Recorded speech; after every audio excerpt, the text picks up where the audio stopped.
Hey, Rudy. Hey, Cage. What's with the Punisher costume? Gerry Conway says that the Punisher needs to be rebooted into a black character. And I figured with all my experience in the war, I could easily qualify to become the next Punisher. Yeah, because nothing says stereotype like a big black man with a gun shooting up people. Punisher co-creator Gerry Conway wants the Punisher character rebooted as a black veteran who faces the issues that minorities in the world face today.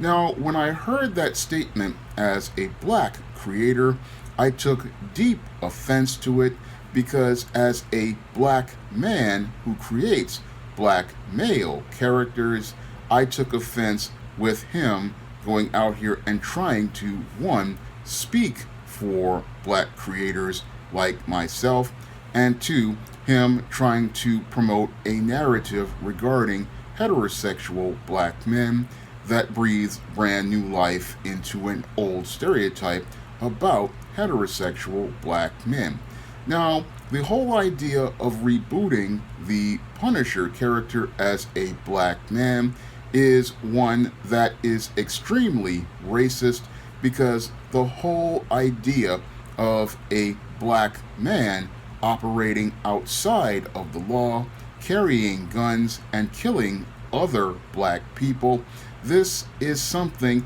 that would be right out of a white supremacist's wet dream. And the whole idea of a black man running around with a gun, killing people, this is something that is one of the oldest stereotypes regarding black men that goes all the way back to the antebellum South. Now, I don't know if your Gerry Conway ever went to the Jim Crow Museum website, but if he ever did take a trip over to the Jim Crow Museum website, he would then see all of the old racist stereotypes presented regarding the image of heterosexual black men. And one of the worst stereotypes ever presented regarding heterosexual black men is the brute caricature. Now, this brute caricature came out of the antebellum South from the fears of your white racist who ran the slave plantations. And your brute caricature is this idea that your black man is this big, muscular, violent savage, and this big, violent, muscular savage, all he wants to do is go out here and do harm to others, and this is one of the fears that many of your white racists had regarding heterosexual black men. And they feared the whole idea of this brute to the point where in many of the stories featuring the black brute, they feared him so much they always had to lynch him. So this whole idea of a Punisher being black, this takes us back to the whole stereotype of the black brute, and it just breathes brand new life into this old stereotype of a violent black man who needs to go out here with a bunch of guns, and he's going to go out here and do harm to people. So that's why your Punisher should not be rebooted as a black veteran, because that just makes your Punisher into a racist stereotype that just shows the worst about black people. Now, the other part of your Gerry Conway's proposal is that this black veteran would show how he would face the issues minorities in the world face today, and that's something that your Gerry Conway clearly is not qualified to speak on from my opinion, because as a black creator and a black fantasy writer and black comic book writer, I would know better about the issues a heterosexual black man faces in the world today. And I can present those issues in my own stories, like I did in my novel, The Temptation of John Haynes, where I had a scene of John Haynes, the newly minted CEO of Morris Phillips, having to run into being racially profiled when he came to do some shopping in the lobby of the Morris Phillips Tower. And that's something that many black professionals have to deal with, being racially profiled and discriminated against. But you won't see that in the pages of most of your Marvel or DC comics, because the people who work at Marvel and DC Comics usually don't go out here and recruit heterosexual black men like myself to write their comics. And that really, again, shows the hypocrisy of guys like Gerry Conway who want to, again, speak for black men like myself. They will sit there and say, oh, we want to reboot the Punisher into a black veteran who faces the issues that minorities in the world face today. But when they go to work at a place like Marvel Comics, you don't see many heterosexual black men like myself working in those places and talking about the issues that heterosexual black men in the world out here face today. No, you don't see the issues that black men like myself face, like having to deal with classism from black elites, discrimination from black women who erect the HR brick wall, and you don't get to see how many people give black men a hard time. No, those are issues I would present in some of the stories I do in the John Haynes series, and that's only a small subplot of the story, but you won't see those type of things discussed because these white writers, they want to go out here and talk about the issues that minorities face, but they don't understand what a black man like myself goes through. And again,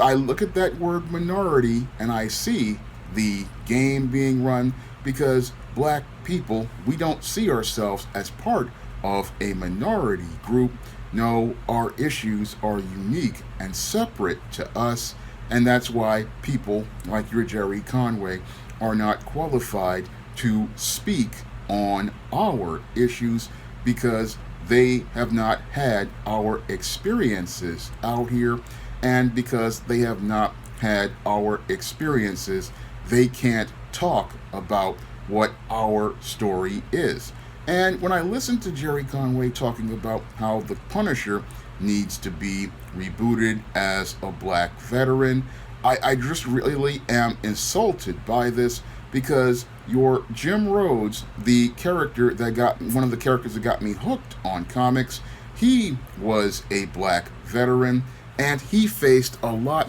of issues that black men faced in the pages of old issues of Iron Man back in the 1980s. And I related to Jim Rhodes back in the day because Jim Rhodes was one of the first really great black characters to ever grace Marvel Comics, because he wasn't a stereotype. No, as Tony Stark's friend, he was always there for him. And when he started to evolve into his own hero, he showed that a black man could go out here and face all sorts of issues and adversity and still be a hero on his own merits. The same thing could be said for DC Comics Cyborg Victor Stone, another character I grew up with, and your Victor Stone dealt with many of the issues that young black men like myself dealt with in having to deal with family that put pressure on you to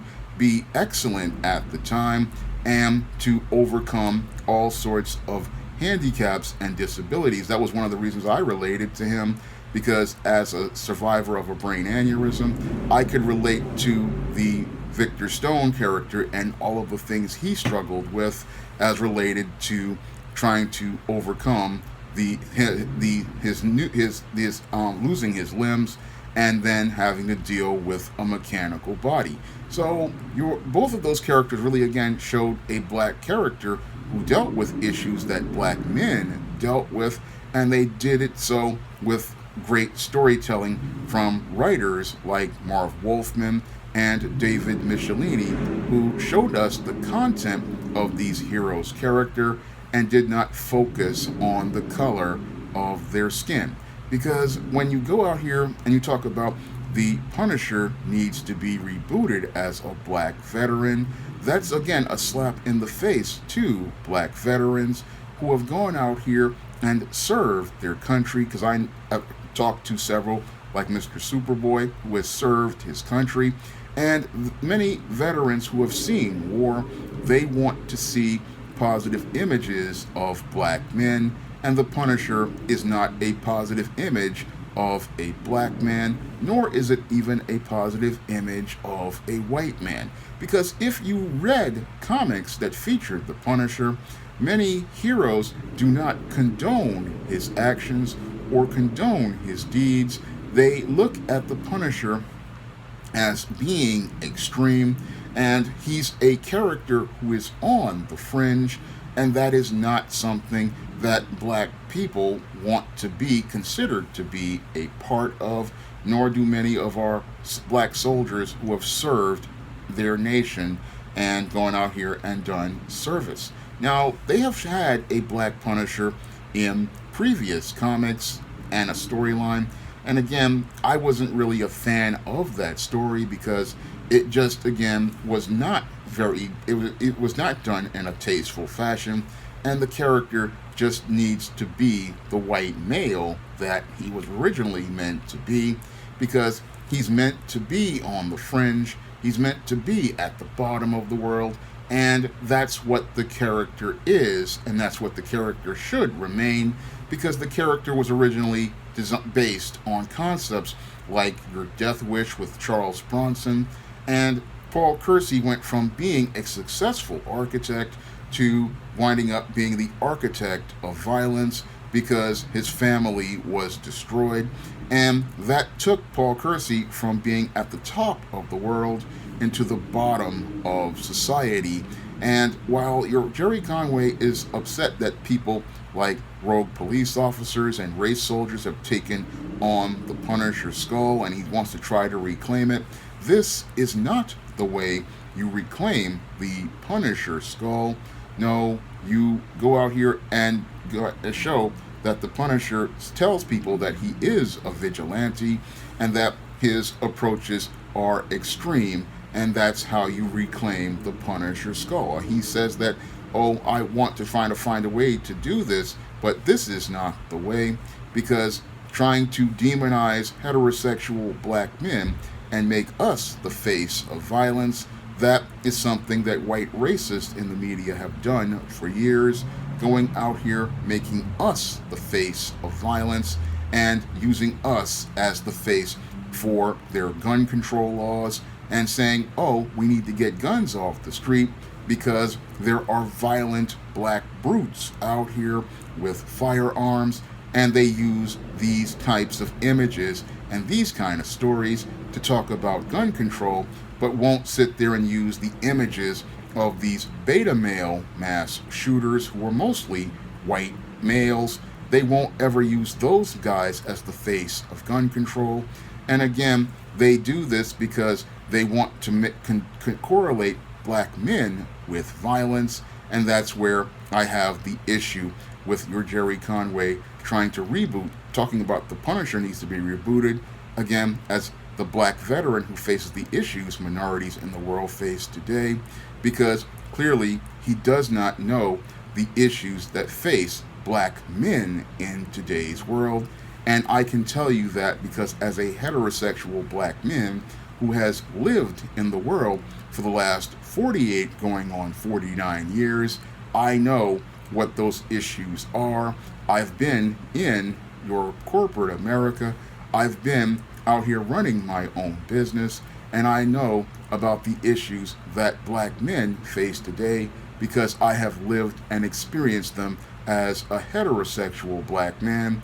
And one of the issues I have with the comic book industry is that they don't have men like myself out here in their business to call out this kind of foolishness, because there are when these guys here are talking about they want a black character, they don't go to black men like myself, even though there's a growing fantasy market out here, and that black fantasy market features lots of great stories that show not only the issues black people face in the world today, but show us the richness and diversity of thought that are in the black community right now. And that's something we don't see anybody at Marvel talking about, because all we see is them pushing old stereotypes about black men, and one of the worst ones that has ever been produced has been the Black Brute, and that's what your Punisher would be if he were a black man. He would be nothing more than a black brute breathing brand new life into old racist stereotypes that white racists created during the dark days of slavery. Now, if you want to pick up my books featuring a positive image of black men and black manhood, you can find the novels The Temptation of John Haynes, The Man Who Rules the World, John Haynes, A Conversation with Death, John Haynes, Dark Succubus, John Haynes, The Man with Nothing to Lose, and John Haynes, Taking Care of Business on Amazon.com in paperback and Kindle format. And my comic, John Haynes at Death's Door, will be available soon, and I'm hoping to have that up on Kickstarter so that people can see some of the things that black men face in a comic book format. And if you want to see me make more videos like this, you can donate to my Patreon, my PayPal, or my Cash App by clicking the links in the description box. That's all I have to say for this video. You can comment, rate, and subscribe. Now available in paperback and ebook, The Man Who Rules the World. John Haynes must bring together men and gods to overcome a threat that seeks to destroy the planet. The Man Who Rules the World. Now available in paperback and e-readers everywhere. Now available in paperback and Kindle Unlimited. John Haynes, A Conversation with Death. The Man Who Rules the World and the Angel of Darkness take on a horde of demons in this inaugural John Haynes series adventure. Get John Haynes, A Conversation with Death for 99 cents on Kindle or in paperback today.